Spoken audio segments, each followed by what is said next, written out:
எல்லாருக்கும் வணக்கங்க. எல்லாரும் எப்படி இருக்கிறீங்க? நாங்கள் ரொம்ப நல்லா இருக்கிறோம்.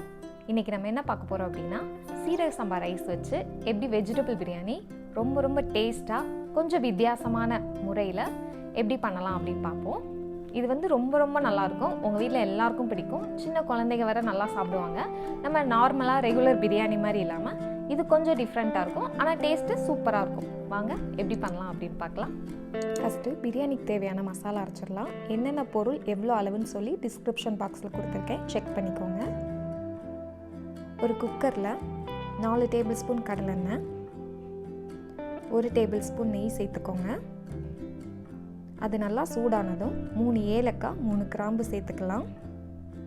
அப்புறமா ஒரு 30 சின்ன வெங்காயமும் 4 பச்சை மிளகாவும் இந்த மாதிரி மிக்சியில் நல்லா அரைச்சி அந்த பேஸ்ட்டையும் சேர்த்துக்கலாம். சேர்த்துட்டு நல்லா அந்த எண்ணெய் நெய்யோட மிக்ஸ் பண்ணி விட்டுக்கோங்க.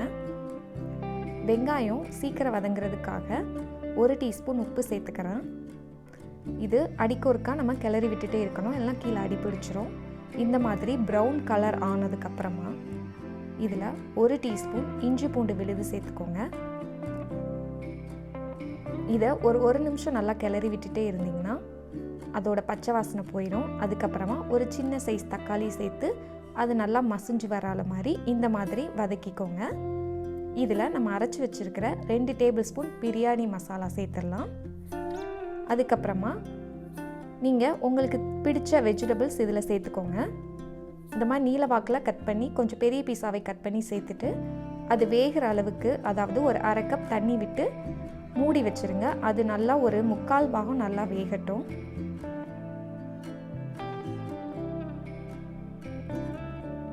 இப்போது ஒரு 5 மினிட்ஸ் கழித்து ஓப்பன் பண்ணி பார்த்தோன்னா காயெல்லாம் நல்லா 3/4 வாசி நல்லா வெந்திருக்கும். இதில் 1 டேபிள் ஸ்பூன் தயிர் சேர்த்துட்டு அதையும் நல்லா மிக்ஸ் பண்ணி விட்டுக்கோங்க.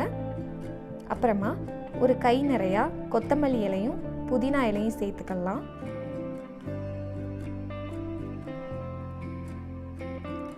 சோயா இந்த மாதிரி நான் ஒரு 5 நிமிஷம் சுடுதண்ணியில் போட்டு எடுத்திருக்கேன். ஒரு 1/2 கப் இருக்கும், அதையும் சேர்த்துக்கோங்க. சோயா சேர்க்குறனால நமக்கு பிரியாணி இன்னும் நல்லா டேஸ்ட் கொடுக்கும். இதெல்லாம் சேர்த்து ஒரு 3 நிமிஷம் நல்லா குக் ஆகட்டும். இப்போது நான் 30 நிமிஷம் சீரக சம்பா அரிசியை நல்லா ஊற வச்சுருக்கேன். அதை எடுத்து சேர்த்துக்கலாம்.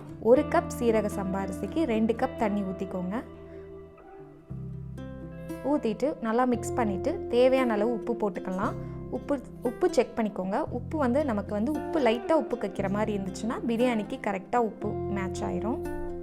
லாஸ்ட்டாக 1 டீஸ்பூன் நெய் சேர்த்துட்டு நல்லா மிக்ஸ் பண்ணி விட்டு இந்த மாதிரி மூடி வச்சா போதும். ஒரு 3 நிமிஷம் கழித்து பார்த்தீங்கன்னா இது எல்லாமே நீங்கள் மீடியம் ஃப்ளேம்லேயே பண்ணுங்கள். இப்போது ஒரு 3 நிமிஷத்தில் இந்த மாதிரி அரிசியெல்லாம் லைட்டாக அப்படியே நல்லா வெந்து வரும். இந்த மாதிரி வெந்து வரவும் கம்ப்ளீட்டாக லோ ஃப்ளேமில் வச்சு இந்த மாதிரி ஒரு டவல் போட்டு மூடி வச்சுருங்க. இதில் ஒவ்வொரு 2 நிமிஷத்துக்கு ஒருக்காவும் நம்ம கிளறி விட்டுட்டே இருக்கணும், இல்லைனா கீழே அடி பிடிச்சிரும். கரெக்டாக 2 நிமிஷத்துக்கு ஒருக்கா லோ ஃப்ளேமில் வச்சு குக் பண்ணுங்கள். அடிக்கொருக்கா கிளறி விட்டுட்டே இருங்க. இது பார்த்திங்கன்னா உங்களுக்கு 15 நிமிஷத்துலேயே எல்லா அரிசியும் நல்லா வெந்து பிரியாணி சூப்பராக ரெடி ஆயிரும். இப்போ பார்த்திங்கன்னா தெரியும், எல்லா அரிசியும் நல்லா வெந்து கீழே அடி பிடிக்காமல் வந்திருக்கு பார்த்திங்களா. இதுக்கு முக்கியமாக நம்ம பண்ண வேண்டியது ஒவ்வொரு 2 நிமிஷத்துக்கு ஒருக்கும் கிளறி விட்டுட்டே இருக்கணும். இது உடனே நீங்கள் எந்த பாத்திரத்தில் பண்ணீங்களோ அதிலேருந்து இன்னொரு பாத்திரத்துக்கு மாற்றி வச்சிங்கன்னா அந்த அரிசியெல்லாம் நமக்கு நல்லா உதிரியாக வர ஆரம்பிச்சிடும். அவ்வளோதாங்க, சூப்பராக ரெடி ஆயிடுச்சு பிரியாணி. கண்டிப்பாக செஞ்சு பாருங்கள். செஞ்சு பார்த்துட்டு எனக்கு எப்படி இருக்குன்னு சொல்லுங்கள். தேங்க்யூ.